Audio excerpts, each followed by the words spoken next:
Bienvenue sur le podcast Les Voix de l'invisible, quand l'invisible devient tangible. Moi, c'est Julie Keuclar, aux côtés de Frédéric Dehaze, et ensemble, nous avons décidé d'aborder les sujets de l'invisible avec les pieds sur terre. Frédéric est l'auteur du livre Le réveil d'un médium énergéticien, de la pierre à la lumière, chez Mama Édition. Et de mon côté, je suis animatrice radio, coach et hypnothérapeute spécialisée dans le bien-être de la femme. Chaque épisode est une invitation à explorer et à essayer de comprendre l'invisible. N'hésitez pas à nous retrouver sur les réseaux sociaux, les voix de l'invisible, quand l'invisible devient tangible. Et surtout, n'hésitez pas à nous poser vos questions, à noter, commenter et partager le podcast pour nous soutenir. Bon épisode! Et c'est parti pour le 3e épisode des Voix de l'invisible. Et comme on vous l'avait dit la dernière fois, aujourd'hui on va parler de protection. On va parler aussi de ce qu'il faut faire au quotidien pour plutôt attirer les bonnes énergies plutôt que les mauvaises. On parlera de ces mauvaises énergies. Quelles sont-elles? Comment ça s'incarne? On en saura plus aujourd'hui avec Frédéric. Bonjour Frédéric. Bonjour à tous, j'espère que vous allez tous très bien. Donc c'est vrai que c'est un sujet sur lequel on a beaucoup parlé à deux aussi. Et alors, pour la petite anecdote, Frédéric m'a dit comment tu te protèges justement par rapport à ces énergies autour de toi. Enfin, comment ça se passe? Et moi, je lui avais répondu à l'époque que en fait, je restais chez moi. J'essayais de ne pas voir beaucoup de monde, comme ça je n'étais pas impactée par l'énergie de tout le monde. Bon, c'était pas visiblement la meilleure des choses à faire, et il y a des choses un peu plus pratico-pratiques à faire au quotidien, et toujours avec de l'intention, mais ça tu vas nous en parler. Exactement, donc je vais te laisser me guider dans ces différents champs d'intervention, mais tu as dit quelque chose de très important et je me permets de rebondir dessus.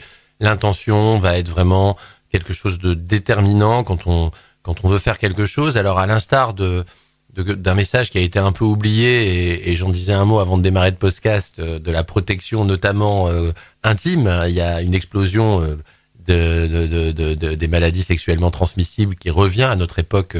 On en parlait beaucoup, maintenant on n'en parle plus, donc je passe le message parce que ça me tient à cœur. Mais c'est pareil quand on va avoir une pratique énergétique, quand on va rencontrer finalement d'autres énergies, et vous allez voir comment en parler, mais c'est au quotidien finalement, eh bien, il convient de se protéger pour éviter d'attraper n'importe quoi. Alors avant de parler de ces protections, on va parler de quoi on doit se protéger. Qu'est-ce qu'il y a autour de nous? On parle d'énergie, mais c'est assez, c'est pas très précis. J'imagine que tu as plus de précision à nous apporter. Qu'est-ce qui peut nous amener de mauvaises choses? Alors, on en a déjà parlé dans les podcasts précédents pour ceux qui sont de fidèles auditeurs, mais l'énergie est une fréquence. Donc, quand on va se balader, on pourrait avoir comme analogie une piscine. Quand vous allez vous plonger dans l'eau de la piscine, eh bien, si elle est trop chaude, vous allez vous brûler. Si elle est trop froide, vous allez avoir froid. Si elle est à bonne température, vous allez vous sentir bien. Quand vous arrivez dans un lieu, c'est pareil. Donc, première chose, l'énergie du lieu, ou plutôt le lieu a sa propre énergie. Vous avez la vôtre, et les deux fréquences vont se rencontrer. Il se peut que vous sentiez bien dans ce lieu, ou il se peut que vous ayez qu'une envie, c'est de partir. Donc ça, c'est le signe qu'il va y avoir une porosité entre les deux, et que vous pouvez vous sentir effectivement bien ou moins bien au niveau d'un lieu. Mais c'est pareil pour les gens. Vous allez rencontrer quelqu'un, en quelques minutes, ça peut matcher, vous avez envie de faire un podcast avec elle, par exemple, ou au contraire, la personne ne vous a même pas adressé la parole, mais vous vous sentez agressé, ou vous sentez que la personne est malsaine pour vous, en tout cas, alors que cette personne ne vous a même pas adressé la parole et que vous ne la connaissez pas.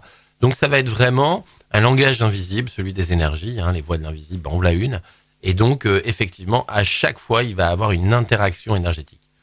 J'ai envie de pousser un peu loin mon propos parce que on parle beaucoup d'énergie. On est quasiment, pour moi, à 80% responsable de sa propre énergie. Et l'énergie, elle commence dans le verbe. Dans la Genèse, si je ne dis pas de bêtises, je fais pas de prosélytisme pour quelconque religion, mais au début, il y eut le verbe. C'est-à-dire que les mots sont chargés et les mots comportent une énergie. C'est une vibration. C'est pas pareil si je dis Julie, t'es une fille super, ou Julie, tu es méchante et je me méfie de toi. Il y a une portée énergétique à chaque mot, et la première personne qui nous parle, c'est nous-mêmes. Donc, il va y avoir une répercussion des personnes que l'on va croiser, des lieux qu'on va fréquenter, mais aussi de la façon dont on va se parler et se considérer Et là, Dieu sait que dans notre société actuelle, il y a énormément de travail pour reprendre conscience de ça. Donc ça, c'est tout ce qui est énergie personnelle.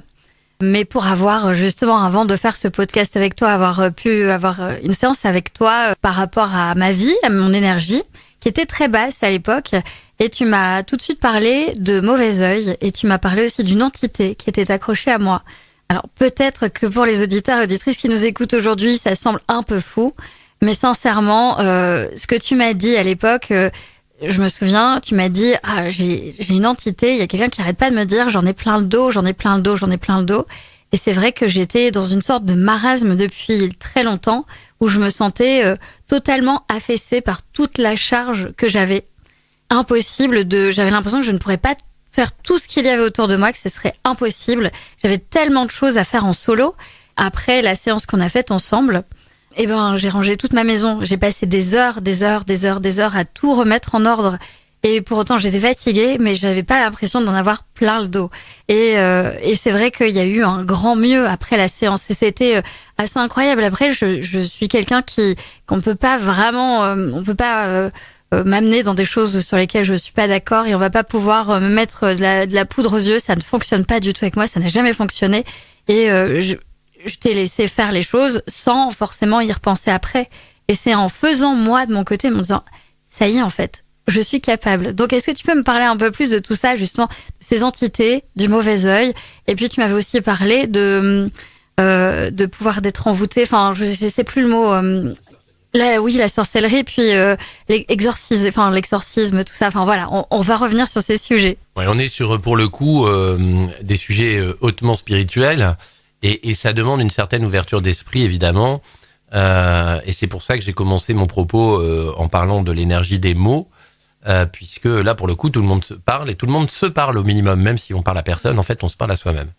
Alors là, effectivement, ce que tu évoques, c'est des degrés complètement différents, mais qui existent là aussi depuis la nuit des temps dans toutes les cultures. Le mauvais œil, c'est plutôt nord-africain, mais l'idée, c'est de dire, et vous l'avez déjà expérimenté, si j'ose dire, l'idée est de dire, si vous n'allez pas bien, je vais essayer de parler pour un cartésien. Le cartésien, il va pas bien, il a pas le moral, il est en colère, au boulot ça va pas, etc. Il rentre à la maison, et heureusement, son épouse chérie est là, elle lui fait un gros câlin, et ça va beaucoup mieux. On a là un transfert d'énergie. Je ne vais pas bien, je vais vers une personne ressource qui est positive, et je vais beaucoup mieux. Maintenant, on va faire un autre parallèle, que malheureusement beaucoup vivent. Je vais travailler, je suis plutôt bien à la maison, je viens de m'occuper de mes enfants, de passer un bon moment avec eux, je suis sur la route, et là je pense à mon chef qui est toxique, qui me harcèle depuis déjà des mois, et j'ai même pas encore mis 3 pieds dans le bureau, que j'ai déjà une boule au ventre, que je me sens pas bien, et on a parfois les burn-out, etc. Donc on a là un transfert d'énergie qui est évidemment pas positif. Et donc le mauvais œil, c'est tout simplement, alors j'insiste sur le côté spontané, parce que je pense que tout le monde a déjà fait du mauvais œil, c'est l'idée d'avoir une espèce de décharge émotionnelle, puisque l'énergie égale l'émotion, pour les personnes, qui est pas très positive à l'égard de quelqu'un. Si vous vous baladez dans la rue et qu'un gars est en train de faire un texto au volant de sa voiture et qu'il manque de vous écraser, vous allez faire un pas de côté, vous allez pas lui envoyer de l'amour, vous allez dire, bon bref, donc... là, vous envoyez une espèce de décharge, et si lui, sur le plan énergétique, il est pas très bien, il va recevoir cette charge, et ça peut lui peser. J'aime bien donner l'image d'un espèce de gros rocher qu'on viendrait mettre dans le sac à dos qu'on porte, et du jour au lendemain, on se trouve fatigué, il n'y a plus rien qui va, on a l'impression vraiment de cumuler les ennuis. Eh bien, ça peut être un ou plusieurs mauvais œils qui sont venus s'accumuler, et qui viennent perturber votre énergie, et comme on est encore une fois sur une fréquence, on va s'attirer que des ennuis, alors que ça allait bien auparavant. Donc ça, c'est le degré numéro 1, c'est le mauvais œil. La sorcellerie, j'en parle parce qu'aujourd'hui, vous allez dans n'importe quelle librairie, il y a un rayon sorcellerie, et j'ai déjà vu des livres de magie noire, moi, qui étaient réédités, ce qui est comme pour les planches de Ouija, n'importe quoi. Donc là, on est vraiment... Dans le mauvais œil, ça peut être très spontané. C'est-à-dire que vous avez peut-être, même sans le vouloir, pu faire du mauvais œil à quelqu'un que vous aimez. La sorcellerie, la différence, c'est qu'on a un vrai rituel qui est fait avec une intention de nuire très précis. Alors c'est vrai que c'est quelque chose que je vois pas très souvent, faut être honnête, qui est en général très localisé, mais il y a des régions ou des professions où ça se voit plus. Donc j'ai eu quelques cas. Souvent le monde des médias, enfin les mannequins, les acteurs, j'en ai eu quelques-uns, c'était assez hallucinant. Mais ça reste quand même pas souvent le cas. Il y a une grosse différence, c'est ça que je veux simplement exprimer, entre le mauvais œil qui est spontané, parfois involontaire, et qui est extrêmement courant, qui s'enlève très facilement au demeurant, avec la sorcellerie qui là est vraiment beaucoup plus grave, mais aussi beaucoup moins courant, heureusement. D'où l'importance d'être bien protégé. Et puis, il y a... donc tu m'avais demandé aussi un deuxième sujet, les entités. Alors là, les entités, c'est là aussi totalement différent. Pour moi, quand on ferme les yeux, alors encore une fois, je fais pas de prosélytisme et je vous donne mon approche qui n'engage que moi finalement. Si vous avez une religion, une spiritualité différente, je la respecte tout à fait et je ne prétends pas dire la vérité, je vous donne juste ma perception.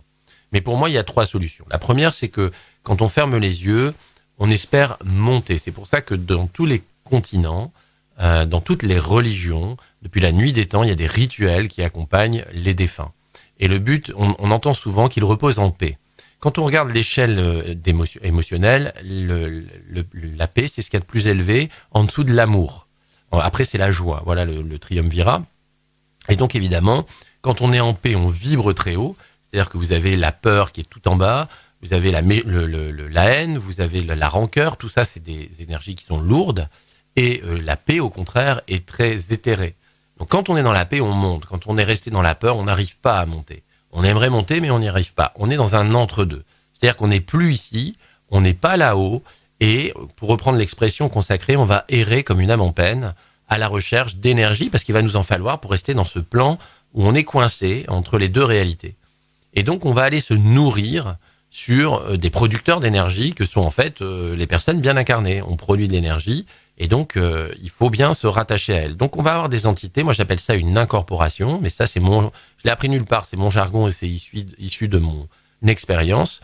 En fait, l'entité va s'accrocher à la fréquence commune, c'est ce que de la personne qui va devenir bien malgré elle son hôte, et elle va le pomper en fait, elle va lui pomper son énergie, donc la personne va se sentir fatiguée très souvent. Il va souvent y avoir aussi des caractéristiques physiques. J'ai mal au dos par exemple, dans ton cas, je sens une lourdeur, mais je sais pas d'où ça vient parce que tout va bien dans ma vie, mais par contre j'y arrive plus. Il peut y avoir aussi des traits de caractère qui vont être accentués. Par exemple, je sais pas ce qui m'arrive, je me suis mis très en colère contre mes enfants, alors que je prenne pas du tout la violence, etc. Et là, j'étais comme hors de moi. Je comprends pas. Voilà. Donc ça va être, là encore, c'est excessivement courant et c'est pas très grave. Faut pas en avoir peur.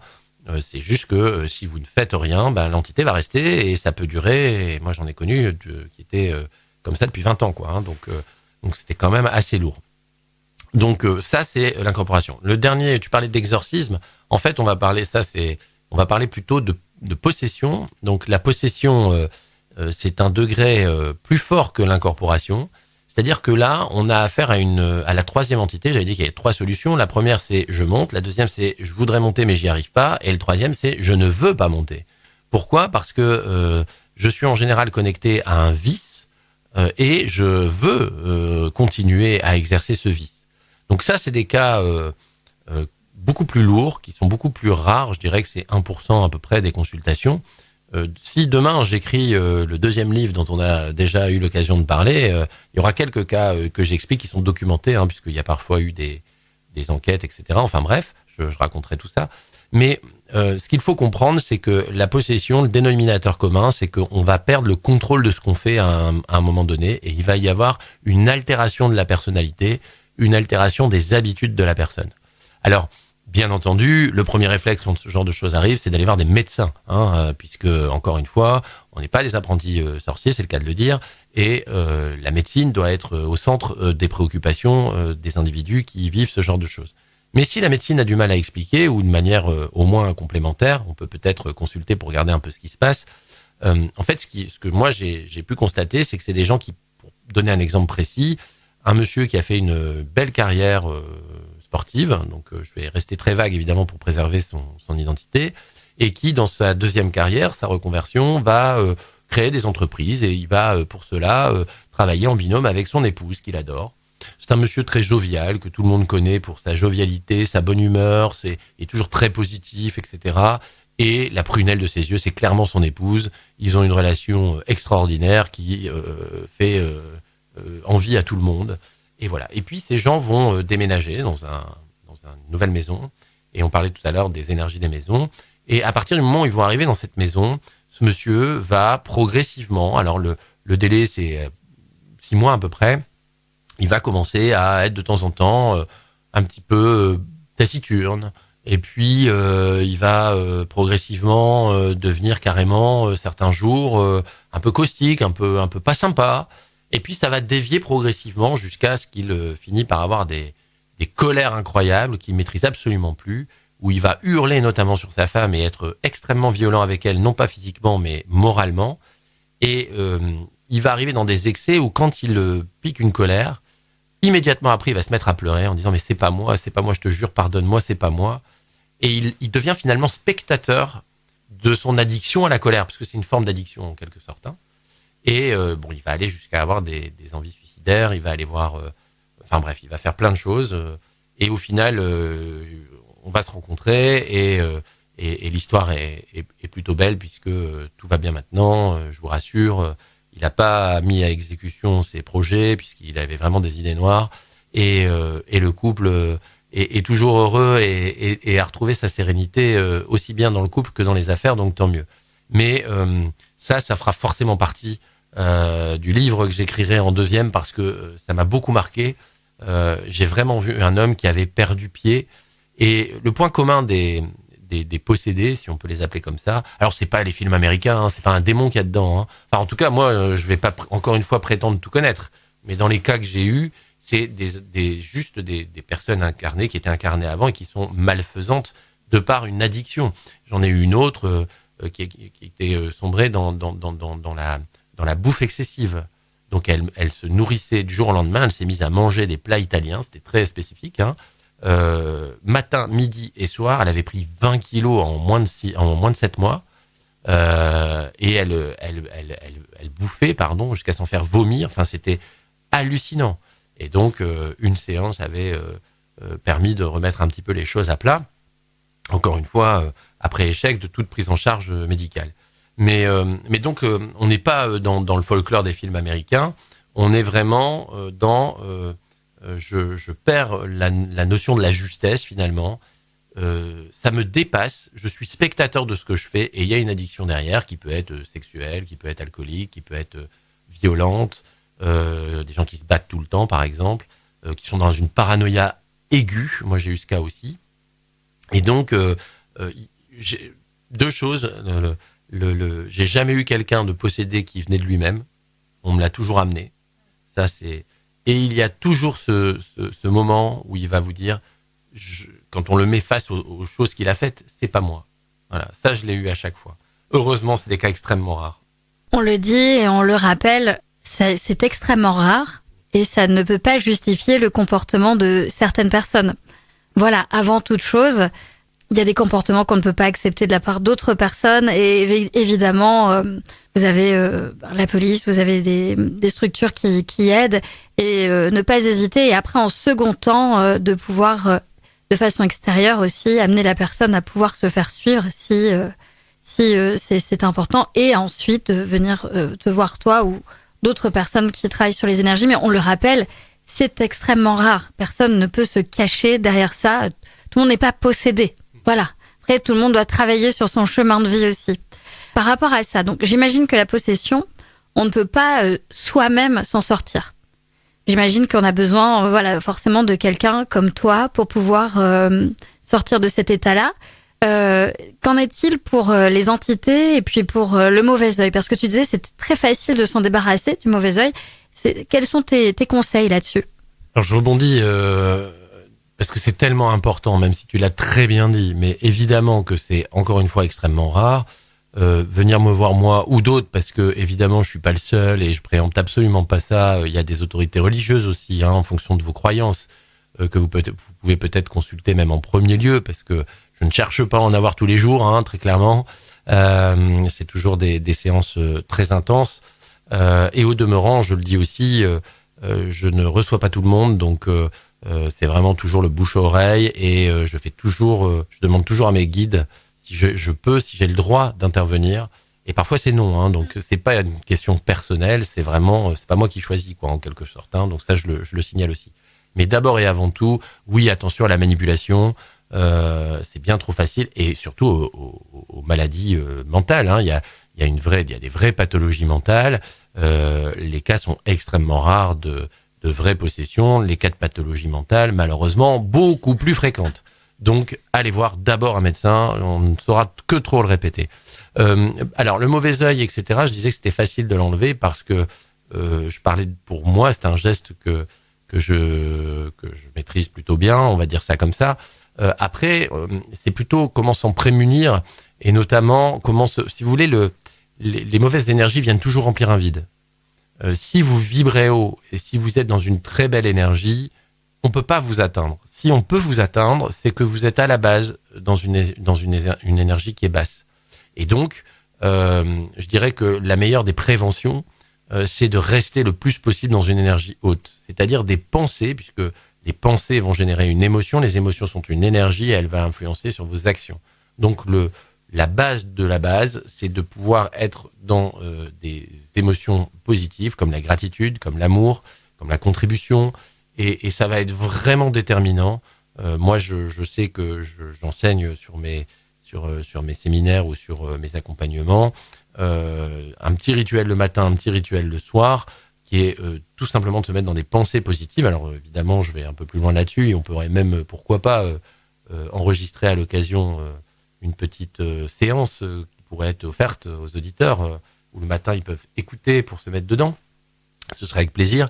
Et donc ça permet de rester haut, entre guillemets, pour ne pas pouvoir être atteint. Donc une fois qu'on est atteint, il peut y avoir des solutions, j'imagine, parce que là je le maîtrise pas forcément, mais quand on vit des moments particulièrement intenses et positifs, je pense que ça met dehors quelque part, ça boute, ça a bouté dehors les mauvaises énergies. Mais moi aujourd'hui, la meilleure des préventions, c'est vraiment de ne pas accepter la médiocrité des énergies, c'est-à-dire que on est dans une société, encore une fois, où quand vous branchez les chaînes d'infos, vous entendez sans arrêt des choses négatives qui viennent finalement vous entretenir dans une énergie qui n'est pas positive.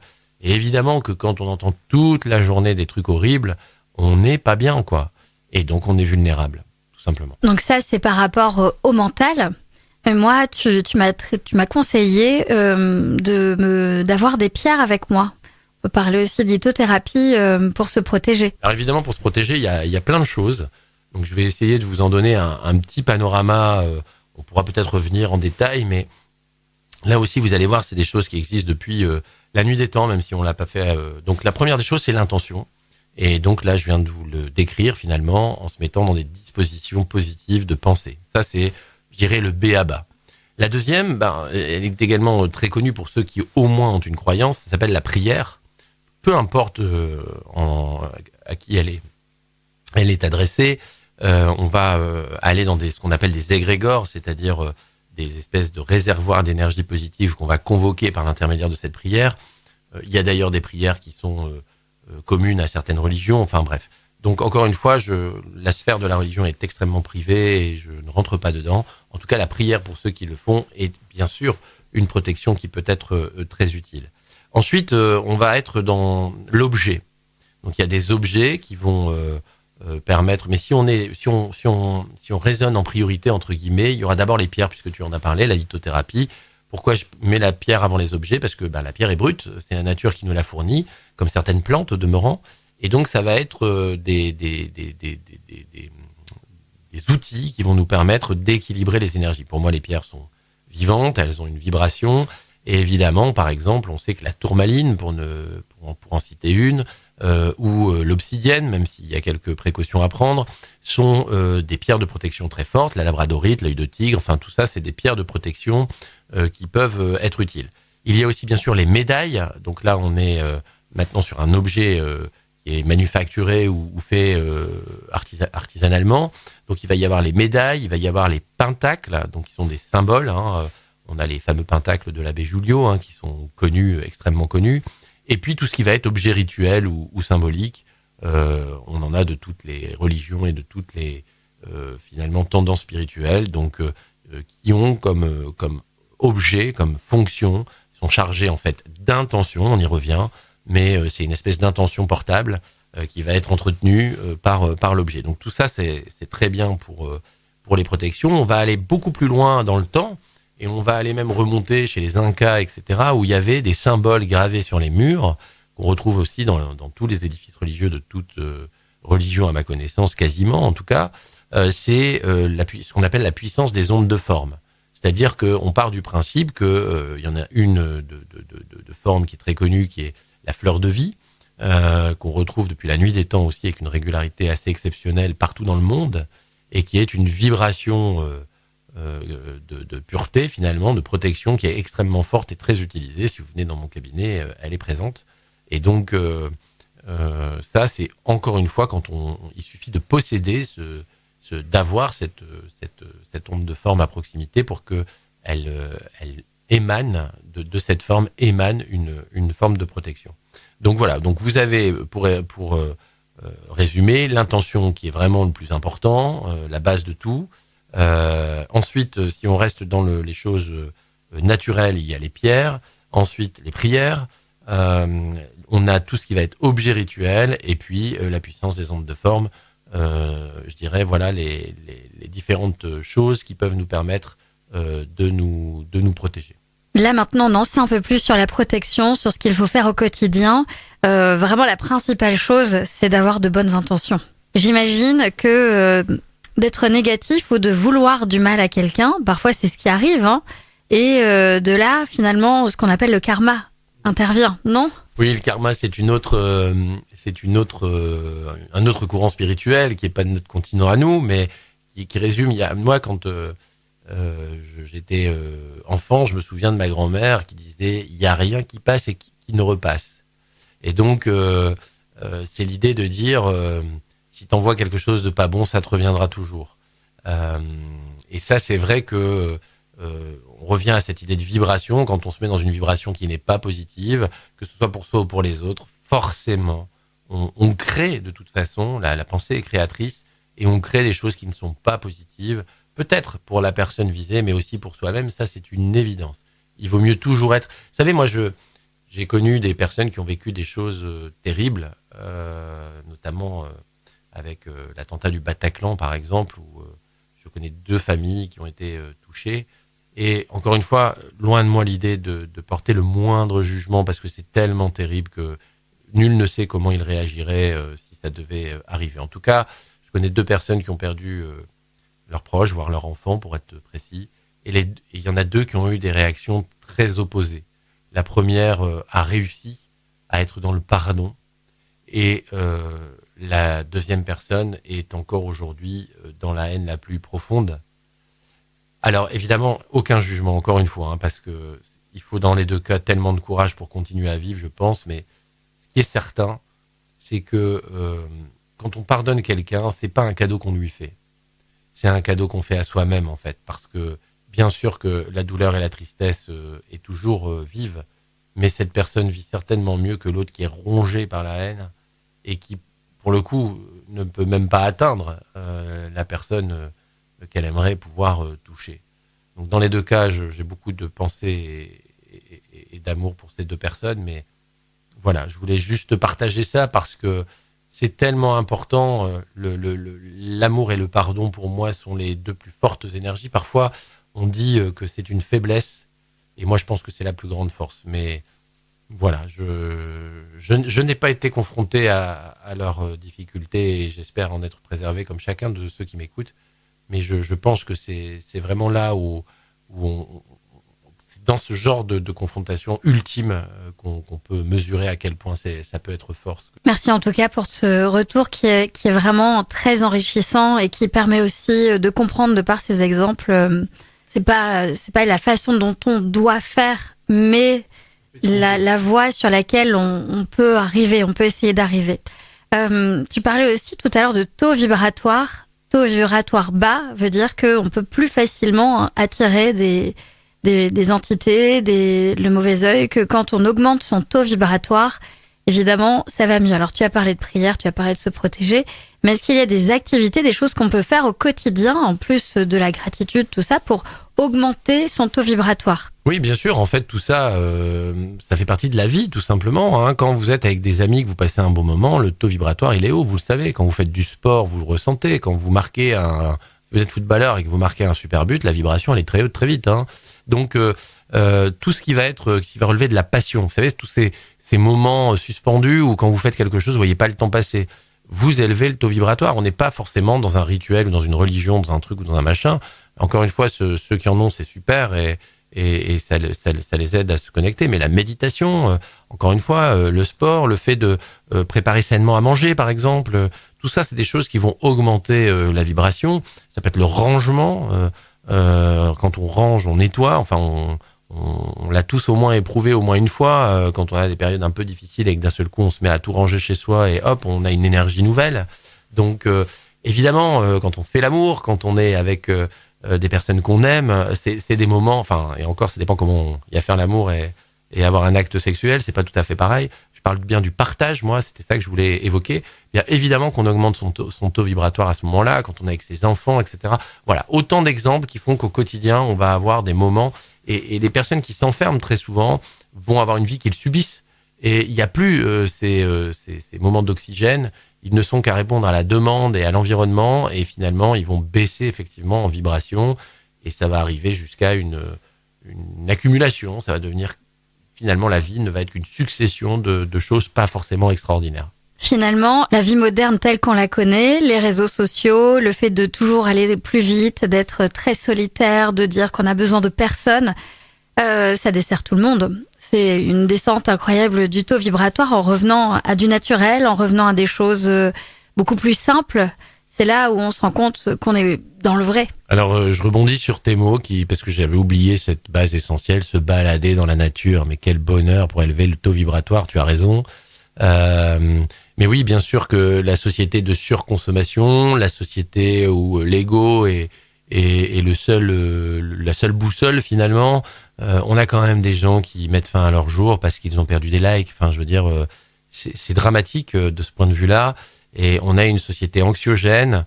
À quel point on n'arrive pas à une forme d'asservissement avec ça? Bon, voilà, je suis pas complotiste du tout. Je dis juste que je croise tous les jours des gens qui perdent complètement la lucidité et qui se retrouvent parce que les choses n'ont que l'importance qu'on accepte de leur donner. Cette phrase, si vous l'entendez, elle peut changer votre vie à elle seule. Et j'ai eu pas plus tard que hier, une personne qui venait. Je ne vais pas rentrer dans les détails évidemment pour préserver à nouveau son identité et son intimité aussi, mais elle venait ériger une problématique. Je sentais quand elle me parlait de son problème que elle avait envisagé clairement de mettre fin à ses jours. Et c'était un truc du style, je vais pas pouvoir rendre mon dossier à temps au boulot, quoi. Et c'est tellement, mais dans sa tête, c'est, je n'arrive pas à rendre mon dossier à temps, on va me virer, je vais perdre mon argent, je vais plus pouvoir avoir la voiture qui va bien, le truc qui va bien, l'iPhone machin et truc. Je vais être déclassé dans le regard des autres parce qu'au final, au bout du bout, hein, c'est est-ce que je suis assez aimé et est-ce que je suis assez pour être aimé? C'est les deux problématiques de l'être humain. Et donc, comme tout était attaché à ce travail, finalement, en tout cas dans son monde, dans ses croyances, eh bien j'ai fini par avoir une discussion très musclée, on va dire. Ça, c'est du coaching pour le coup, où le coach ne sait jamais. Il pose que des questions. Et je lui ai posé une série de questions où, à la fin, j'ai fini par lui dire, mais donc, on est d'accord que si tu perds ce travail, tu n'es plus une personne qui a réalisé ci, tu n'es plus une personne qui a eu tel diplôme, tu n'es plus cette personne qui a fait telle chose dans sa vie, tu n'es plus la maman ou le papa d'eux. Et donc, ben si. Ah. Et en fait, j'ai laissé un blanc. Et ça a duré 20 secondes, elle me fait « Ouais, t'as raison, c'est ridicule. » Hop. Et en fait, elle s'est reprogrammée toute seule, juste par la force et la puissance des questions qu'il fallait lui poser. Mais combien d'entre vous qui nous écoutez aujourd'hui ne se posent plus les bonnes questions? Je pense qu'on peut rester sur ces derniers mots qui sont très forts. Parce qu'on parlait de protection et j'imagine qu'au départ, vous qui nous écoutez, pensiez à des choses très concrètes de je dois porter ci, je dois faire ça, mon bracelet, ça va m'apporter tellement de choses. Non, tout vient de vous déjà à la base. Les bonnes questions, effectivement, à se poser au quotidien, revenir à des choses essentielles, la famille, la nature, les choses, les plaisirs simples. Alors peut-être que ça peut paraître un peu bisounours tout ça. Mais je préfère être un bisounours. Finalement, c'est plus agréable. C'est vrai que c'est important de revenir sur la base. Et ce n'est pas parce que vous allez aller dans un magasin acheter quelque chose que c'est ça qui va vraiment vous protéger. Je pense que c'est tout à fait juste de le dire. C'est pareil que les formules magiques, etc. Ça n'existe pas. Enfin, en tout cas, il y a bien sûr des prières très fortes et des choses qui peuvent amener à, mais encore une fois, l'intention doit être pure et encore une fois, effectivement, la base, elle est dans nos valeurs. Et est-ce qu'on est aligné avec ces valeurs? Donc, on n'est pas du tout dans un ésotérisme ou dans un mysticisme. On est dans quelque chose de très basique. Est-ce que je suis aligné ou pas avec mes valeurs? Moi, quand je travaille avec quelqu'un en coaching, là, il n'y a pas du tout de spiritualité. On n'est que dans la neuroscience à la base. Et je dis tout le temps, moi, je travaille avec la roue des domaines de vie. Vous pouvez la trouver sur Internet très facilement, où il y a les 8 valeurs motrices de tout être humain. Et quand on est aligné avec ces valeurs, eh bien, on est forcément bien. J'ai beaucoup de chefs d'entreprise qui viennent me voir et il y a souvent quelque chose qui ressort où les gens ont une réussite sociale extraordinaire parfois. Et je me souviendrai tout le temps de ce monsieur qui est venu me voir. Alors quand il est entré dans mon cabinet, moi je le vois arriver, donc un bel homme, bronzé, avec tous les codes du riche, du vrai riche, hein, très grosse voiture, très grosse montre, etc. Et pour le fait, il avait monté une start-up avec quelques amis. Il venait de la revendre, je crois, 35 millions d'euros à l'époque. Donc voilà. Et il est venu me voir dans mon premier cabinet, qui était un petit truc au fin fond d'une cour. Enfin bref, et je me dis mais qu'est-ce qu'il vient faire, quoi? Et en fait, il était malheureux comme la pierre. C'est-à-dire que c'était pour moi le comble de la loose. Il avait réussi magnifiquement, mais en gros, sa femme se barrait avec ses filles parce que il était de toute façon jamais là. Et dans les chefs d'entreprise que je peux recevoir régulièrement, il y a très souvent ce conflit de valeurs parce qu'on leur a appris, leur environnement leur a dit pour réussir, faut travailler dur. Et on leur a appris où tu travailles dur et t'as de l'argent, où t'as une famille en gros. Même si c'est inconscient, c'est ce qui se passe. Et moi, le nombre de fois où les gens viennent me voir et où je leur dis alors c'est quoi le plus important? Et ils me répondent tous la main sur le cœur, c'est la famille. Ok, c'est mes enfants, je donnerai tout pour mes enfants, je fais tout pour eux. D'accord. Tu les vois combien d'heures par semaine, tes enfants? Et là, très souvent, il y a un rire un peu gêné ou un petit sourire. Le dimanche de 11h à midi, je vais acheter le journal avec eux. Je dis ok, super. Et donc, si tu meurs demain, tu penses qu'ils seront contents de voir ton cercueil en carbone profilé et designé par un designer, ou ils se souviendront de l'heure où ils allaient chercher le journal. C'est en général très violent. Donc la meilleure des protections, et pour revenir sur le sujet de base, c'est quelle intention je mets et comment je suis aligné avec mes vraies valeurs. Encore faut-il parfois s'interroger pour savoir lesquelles sont. Merci pour votre écoute. N'hésitez pas à partager vos impressions, vos questions ou même vos expériences directement sur nos réseaux sociaux. Les voix de l'invisible, quand l'invisible devient tangible. Le livre de Frédéric, Le réveil d'un médium énergéticien, de la pierre à la lumière, est paru chez Mama Édition. De mon côté, vous me retrouvez sur les ondes, évidemment, et toujours à l'écoute des femmes qui souhaitent améliorer leur bien-être. À très bientôt pour un nouvel épisode. Et d'ici là, restez attentifs aux voix de l'invisible.